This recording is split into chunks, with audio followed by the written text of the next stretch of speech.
What? Hello all, welcome again to my channel. If you're new here, my name is Elaine, but you can call me Ellie. And today I thought that it would be a good idea for me to show you all what I'm going to be reading or what I plan to be reading on April. So let's begin.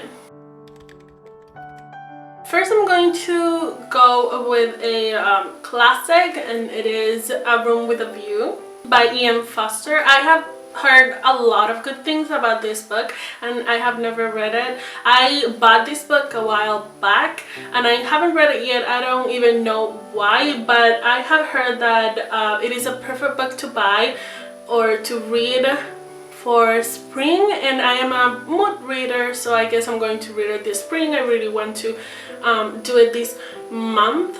It is a really small paperback, so I do not think that this is going to be more than 1 or 2 days. I think I can do kind of like a reading blog or a readathon. I'm reading like in 48 hours, maybe a weekend. So I'm really excited about this one. I have seen a lot of editions for this book, and I must say that this one, even though it's a paperback and I really enjoy hardcovers more, I think or I feel that this cover is really pretty, so I got this edition. I do really like to buy books that I like looking at, and I do think that you must judge a book by its cover sometimes. So yeah, this is the edition that I found most beautiful, and I think you can find it in Book Depository. Just if you're interested in reading this book, maybe you can read it with me. Next, Pride, Prejudice, and Peril. This is a retelling, not so much a retelling, but it is inspired by Pride and Prejudice, our Queen Jane Austen, and this one is by Katie Oliver. This was a complete cover by, I mean, so much cottagecore vibes or spring vibes. I just had to get it. I do love the illustration in the cover. It is so beautiful. I do love the fact that you can see like the manor in the back and all of the gardens. I am obsessed with gardens at the moment.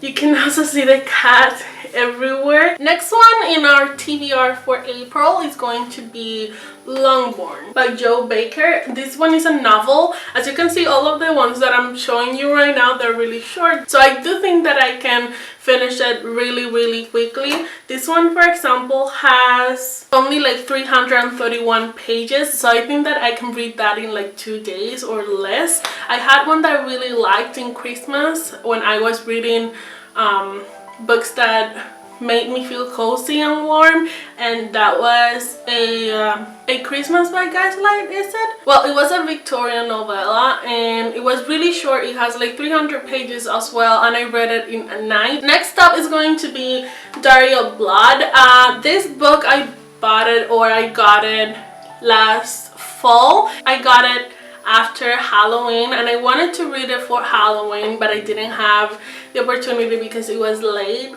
and I decided not to read it on fall and read it next fall. But the truth is that every time that I see it on my bookcase in my living room, it's kind of calling my name and I need to read it. I feel it.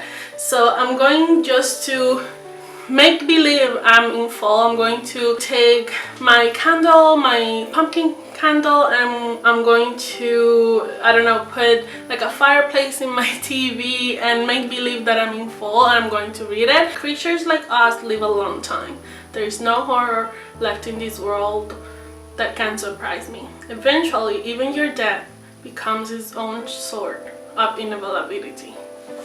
That is so cute and so creepy. This book was calling my name. Liane, please read me. Come on. What are you waiting for? ¿Qué está esperando, mija? Like, léeme una vez. The next one is a book that I have heard a lot of people talk about, and I don't know if it's because it's really good or just has a lot of hype in TikTok and Instagram and all that kind of places. The Love Hypothesis.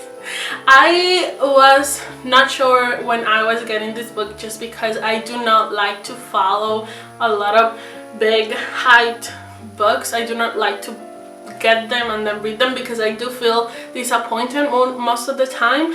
But alas, I I caved like I always do because I have no self-control. Just because I have become pretty much obsessed with Bridgerton, I decided to keep going with the Regency love or romance theme books. So I got this one, Never Fall for Your Fiancé by Virginia Heath. I don't know if it's my really guilty pleasure, but I do find myself loving the enemies to lovers trope or the close proximity trope. So I think that I'm really going to enjoy it, and also this is going to look beautiful in my bookcase. I mean, look at this. Don't you love the illustration? I do love the illustration, and also the orange color. Next, another book is going to be Anna and the French Kiss.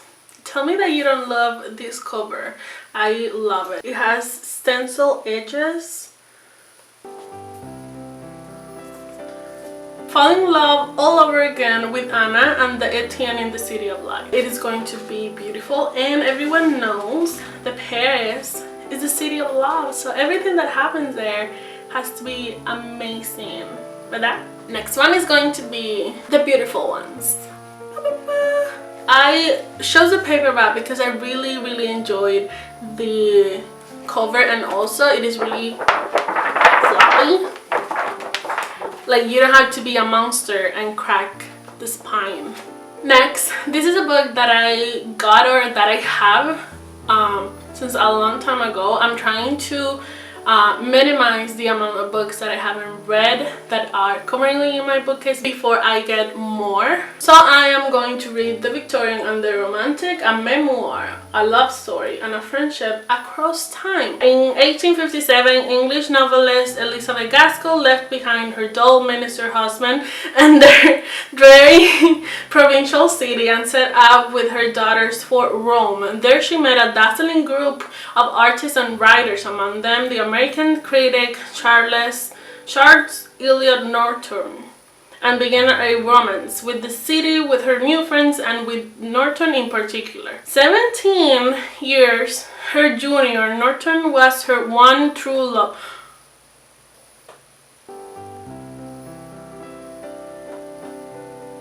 What? She's a cougar. I'm going to read this because just the fact that she is with someone that is 17 years younger than her is completely an amazing thing, and I think that is such a badass thing to do. Finally, as you all know, or if you don't know, then let me tell you, I am part of a book club, which is the Tea and Biscuits book club. And last month we had to read People We Met in Vacation. We did the review, we had the conversation, and the discussion was really super cool, like amazing, like super bueno. And then this month we have to read El Amor en los Tiempos de Colera by Gabriel Garcia Marquez, or The Love in Colera Times, in the Times of Colera. Yeah, that's the name. We decided to read it in Spanish because the author is Colombian, and we wanted to make sure that we read the book just as he intended it to be read in Spanish. But if you can read it in English because you don't know Spanish, like, that's okay. The message or the story is going to be the same. I managed to get this amazing edition that is very colorful and has all of these illustrations, and like every time that you are close to finish a chapter, you get to see some of these illustrations, and I think that that is a very good, amazing reward that you get for reading. This is said to be a classic. I do remember reading this book when I was a child, but I alas do not remember anything about it, just that someone dies and that's it. I am also going to be listening to some books. I'm going to leave or put like the image of the book right here that I'm looking at. Follow My Lead by Kate Novel. It is about this girl wants to be recognized by her works, her literary works, so that she doesn't have to use a fake name anymore. And there is like this cousin that wants to marry her. She says that if she's able to prove that she's the one that wrote all of those articles, she doesn't have to marry him.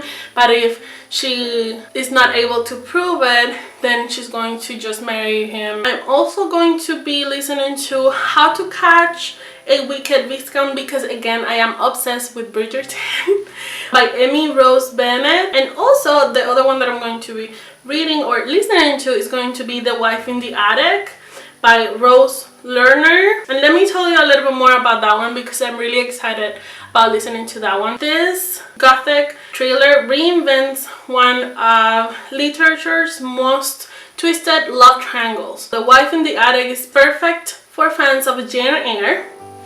Hello, yes, Hiaka. Rebecca, I do love Rebecca, and Portrait of a Lady on Fire. I haven't read that one. At the moment, I am reading Dangerous Alliance. Until now, I like it a little bit, not too much. I am annotating and everything because I feel like when I annotate a book is because there is something either that I love so much that I need to remember in what page exactly it is, or because I hate or do not comprehend something so badly that I need to know the exact page for me to go back and trash the whole book. So I do not know until now how this is going to end. I'm going to let you know in a review. But yeah, that was my TBR. I do hope that I didn't talk too much. See you soon. Bye.